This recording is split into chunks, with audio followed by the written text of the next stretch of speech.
Pemirsa Metro TV Lampung, kali ini kita akan membahas trending topik apa saja yang ada di multi-platform Lampung Post Group, mulai dari lampos.co, lampungpost.id dan juga Radio Sai 100 FM. Oke Bang Ago, di sini sudah ada 5 trending topik untuk lampos.co. Di antaranya, copot Joli Sanggam, mantan Danrem jadi ketua Perindo Lampung. Selanjutnya, 1.976 hektar sawah di Lampung Selatan rawan banjir, petani didorong ikuti AUTP. Selanjutnya, Lampung diperkirakan masih diguyur hujan sepekan ke depan. Berita keempat, penerbangan Lion Air tertunda 8 jam karena ponsel penumpang mengeluarkan asap. Dan yang terakhir, HPP cenderung kurang menguntungkan petani. Oke, ini ada salah satu kejadian, mungkin karena sekarang sedang musim hujan ya Bang. Jadi ada sekitar 1.976 hektar sawah di Lampung Selatan ini menjadi rawan banjir. Dan tentunya didorong ya oleh pemerintah untuk para petani mengikuti AUTP. Seperti apa tanggapan Bang Agung? Iya, angka 1.900-an hektar itu bukan angka yang sedikit, itu luas lahan yang cukup besar ya, cukup luas sekali dan seharusnya menjadi perhatian pemerintah setempat ya, bagaimana para petani di sana itu terdorong untuk ikut AUTP, asuransi lah ya, seperti itu. Supaya apa? Apabila terjadi banjir gitu kan, ya ada dana recovery yang bisa mereka dapati, bisa mereka terima gitu. Yang lebih naas itu adalah ketika mau panen ya, padinya sudah mulai merunduk, menguning gitu kan, tiba-tiba terendam banjir. Dan Januari, Februari, Maret, April itu ada periode panen. Ya, puncaknya ya Maret April lah.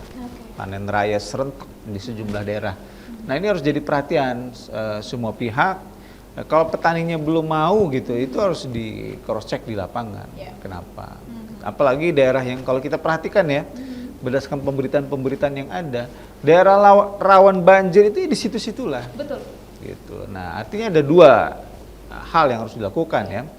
Ya, antisipasi banjir di tempat itu sendiri harus dilakukan. Yang kedua, petaninya juga harus mitigasi, ya ikut asuransi itu tadi, seperti itu. Oke, tentunya ini sudah bisa dilihat ya Bang ya, di mana daerah-daerah yang cukup rawan banjir, sehingganya sudah bisa untuk dipastikan bisa ikutan juga dalam asuransi kali ini. Tentunya hal ini juga menjadi salah satu bentuk untuk mensejahterakan petani sesuai dengan program dari pemerintah Provinsi Lampung juga tentunya.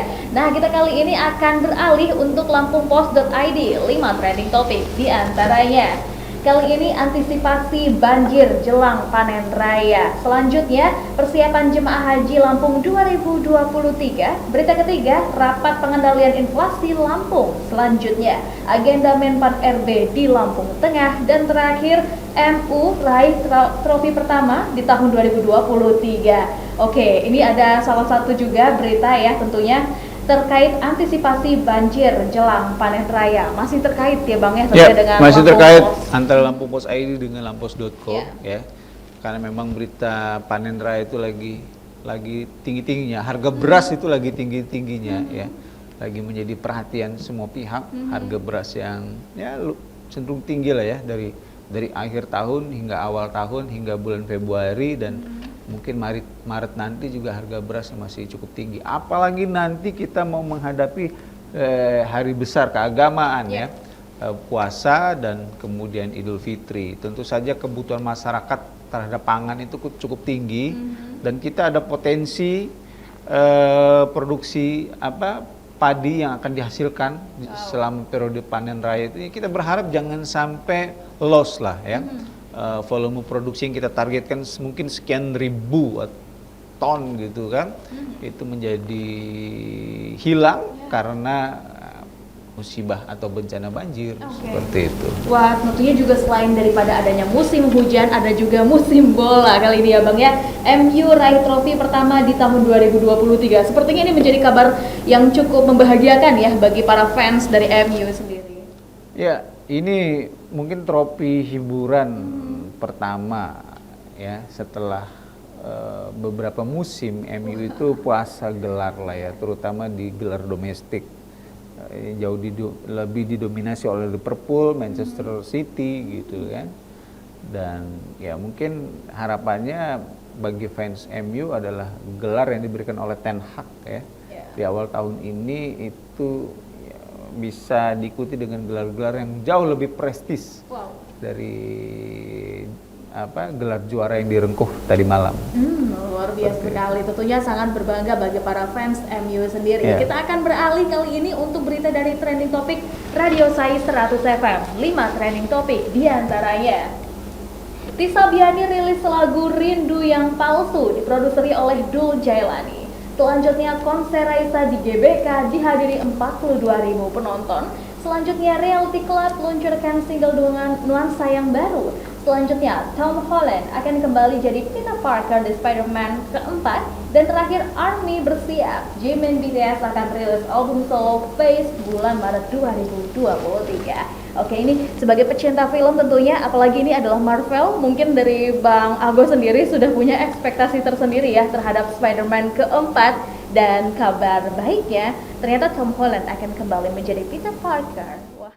Iya, ini bagi Tom Holland mungkin sebuah langkah prestis lah ya, dan cukup fenomenal juga. Karena apa?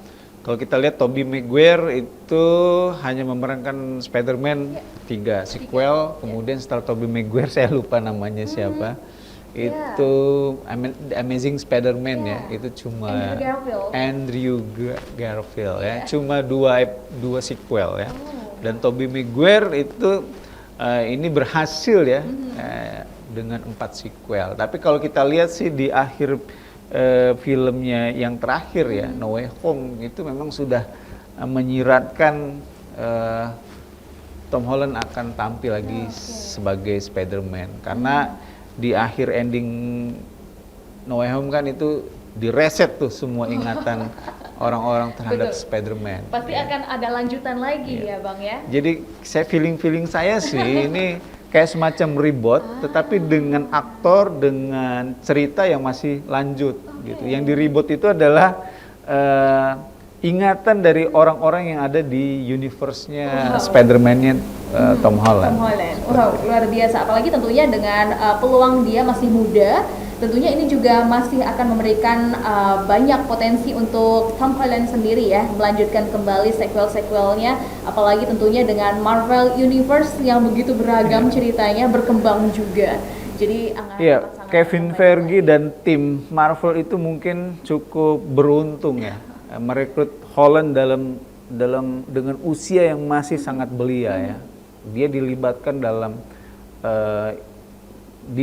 Marvel ya, Cinematic Universe itu di usia yang sangat muda. Kalau tidak salah muncul pertama kali Spider-Man-nya Holland ini adalah di Civil War-nya Captain America ya. Itu kalau nggak salah usianya masih 16-17 SMP lah kalau tidak salah, SMP SMA lah begitulah ya. Dan dengan merekrut Holland di usia muda ini memang menciptakan potensi aktor ini akan menampilkan sosok Spider-Man dengan durasi yang lebih panjang dibandingkan dua senior sebelumnya, Tobey Maguire dan Andrew Garfield ya. Walaupun sebenarnya Andrew dari sisi usia itu sebenarnya masih dan beberapa fansnya termasuk saya juga sebenarnya lumayan berharap Andrew Garfield itu mendapatkan The Amazing Spider-Man yang ketiga untuknya.